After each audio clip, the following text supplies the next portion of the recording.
दोस्तों, इस लोकसभा चुनाव में किस तरह से ओपिनियन पोल और एग्जिट पोल का खेल किया गया, सब कुछ याद है ना आपको? याद है ना आपको कैसे चैनल्स ने एग्जिट पोल में मोदी जी को 400 पार दिखा दिया, 300 पार दिखा दिया, एनडीए को 400 पार दिखा दिया, लेकिन नतीजे क्या आया ये भी आपको याद है ना? याद है ना आपको दोस्तों, वही एग्जिट और ओपिनियन पोल करने वालों को कैसे लाइव उसी चैनल में बैठकर दहाड़े मार मार कर माफी मांगकर रोना पड़ा था। लेकिन लगता है ऐसा कि जो हश्र लोकसभा में ओपिनियन पोल और एग्जिट पोल का हुआ है उससे कोई सबक न्यूज चैनल से नहीं लिया है। दोस्तों, आज तक और सी वोटर ने एक सर्वे किया है। उस सर्वे को अगर आप देखेंगे तो आपका दिमाग घूम जाएगा कि इस सर्वे का क्या तर्क है। मोदी जी की सरकार बने दोस्तों अब 2.5 महीने से ऊपर का वक्त हो गया है। हालांकि इतनी जल्दी मूड ऑफ द नेशन पता करना, जनता का मूड पता करना थोड़ा जल्दीबाजी है, क्योंकि जनता ने अभी तो अपना मूड बताया है।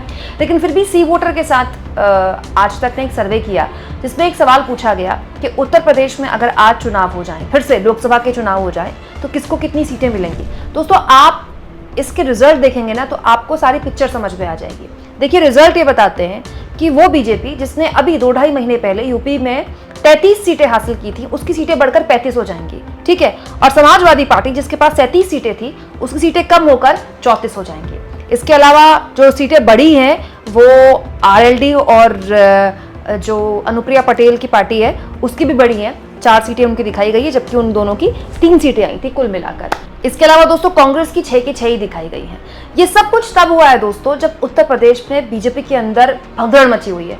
आपको पता है अभी 1 महीने पहले यही चैनल वाले जो सर्वे करके बीजेपी की सीटें बढ़ी हुई दिखा रहे हैं 2.5 महीने के अंदर, वो इस बात को लेकर चर्चा कर रहे थे कि योगी जी जाएंगे कि नहीं जाएंगे, जाएंगे तो कौन दोबारा सीएम बनेगा, उत्तर प्रदेश में अमित शाह और योगी के बीच में जो खटपट है वो कैसे ठीक होगी। तो मैं ये जानना चाहती हूँ दोस्तों कि जिसने ये सर्वे किया है, सी वोटर जिस एजेंसी का नाम है, ऐसा क्या हुआ पिछले 2.5 महीने में कि समाजवादी पार्टी का ग्राफ गिर गया और बीजेपी का ग्राफ बढ़ गया। पिछले 2.5 महीने में योगी आदित्यनाथ की सरकार ने ऐसा क्या किया है यूपी में जिसके बाद सीधे 33 से बढ़कर 35 हो गई सीटें बीजेपी की, और समाजवादी पार्टी की सीटें घटकर 37 से 34 हो गई। तो सवाल ये दोस्तों कि ये खेल तब भी चल रहा है जब कोई चुनाव नहीं है।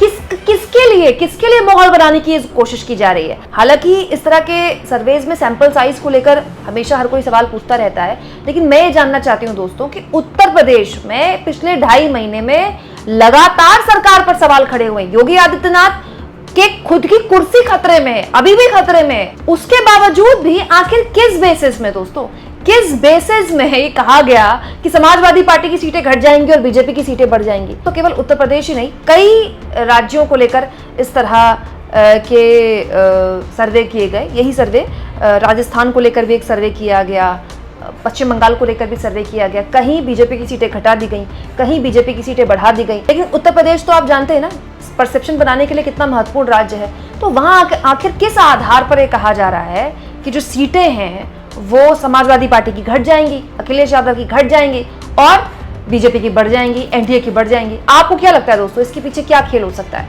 कमेंट बॉक्स में जरूर लिखें और जितना हो सके दोस्तों चैनल को शेयर करें, सब्सक्राइब करें और थैंक्स और ज्वाइन, ये 2 ऑप्शन हैं जिसके जरिए आर्थिक तौर पर भी आप चैनल के हाथ मजबूत कर सकते हैं।